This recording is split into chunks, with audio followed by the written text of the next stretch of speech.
Kana booddee ani bantiiwwan waaqaa haaraa fi lafa haaraa nan argee, bantii waaqa inni duraa lafti inni duraas darbaniiru, galaanni deebi'ee hin argamu.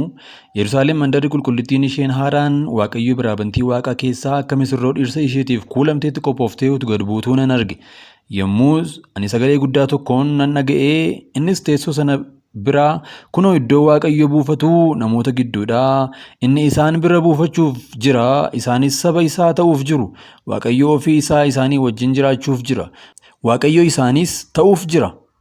Inni imimmaan hundumaa ija isaaniitti hin haqaa. Wanti duraa waan darbeef egaa duuni deebi'ee hin argamu. Gadduun iyyuu waraansis si'achi hin jiru jedhe. Inni teessoo irra taa'ee immoo kunoo ani waan hundumaa haaraa nan godha jedhe. Itti dabalee dubbiin kun amanamaa dhugaas waan ta'eef kana caafinaan mul'ata Yohaannis boqonnaa 21:1-5. Mana abbaa koo keessa iddoo jireenyaa baay'eetu jira. Utuu inni hin jiru ta'ee isinitti nan himan ture. Iddoo jiru sana isiniif qopheessuudhaaf nan adeema. Wangeela Yohaannis boqonnaa 14:2. Caafata qulqullaa'oo keessatti waan Waaqayyo warra isa jaallataniif qopheessee iji namaa hin argine, gurri namaas hin dhageenye, yaadi namaas bira hin geenye in jedha. Tokkoffaa Qorontos boqonnaa 2:9. Waaqayyo akkasitti tokkicha ilma isaa hamma kennuufitti biyya lafaa jaallatee, kun immoo isatti kan amanu hundinuu jireenya bara baraa haa qabaatuuf malee haa baduuf miti. Wangeela Yohaannis boqonnaa 3:16. Yesuus immoo dhuguman sitti himaa har'a anaa wajjin jannata keessatti in argamtaa jedhin. Luqaas 23:43. Yesuus gooftaa akka ta'e afaan keetiin yoo beeksifte, Waaqayyo du'aa akka isa kaase immoo garaa keetti yoo amante fayyina bara baraa in argatta. Namni garaa isaatti amanee qajeelaa in ta'a. Afaan isaatiin beeksisee in fayya. Caaffanni qulqullaa'aan namni isatti amanu hundinuu yeella'uu in jedha. Kanattis warri Yihuudootaa fi warra Yihuudoota hin ta'in gidduutti garaagarummaan hin jiru. Innoo gooftaa nama hundumaati. Warra isa waammatan hundumaafis badhaadhummaa isaa irraa in kenna.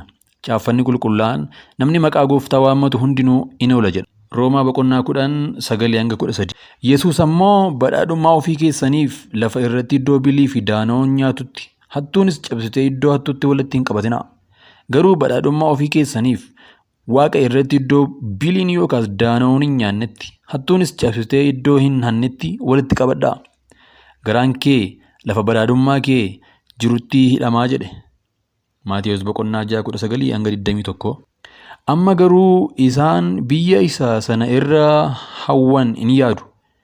Innis isa Waaqa irraati. Kanaafis Waaqayyo inni achitti mandara isaaniif qopheesse, Waaqayyo isaanii jedhamee waamamuttis hin yeella'u. Ibroota 11:16. Nuyi garuu akka abdii inni nuuf kennetti bantiiwwan waaqa haaraa, lafa haaraas warra qajeelummaan keessa buufatu in eegganna. Lammaffaa Phexros boqonnaa 3:13. Qabeenya keessan gurguraa, warra dhabaniifis gargaarsa kennaa. Korojoo hin moofoofne, badhaadhummaadhuma hin qabnes Waaqa irratti iddoo hattuun hin hannetti, biliinis hin balleessinetti walitti qabadhaa.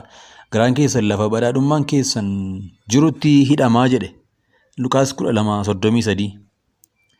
Warri amma biyya lafaa kanatti sooressoota ta'an waan guddaa akka of hin seene, abdii isaaniis sooroma isa hin amansiifne akka hin kaa'anne isaan hubachiisi. Abdii isaanii Waaqayyoo isa waan hundumaa akka ittiin dhimma baanuuf baay'isee nuuf kennu irra haa kaa'atan. Wanta gaarii ta'e haa hojjetan. Sooromni isaanii hojii gaarii isa isaan hojjetan haa ta'u. Haa arjooman. Isa qaban warra kaaniinis haa ga'an.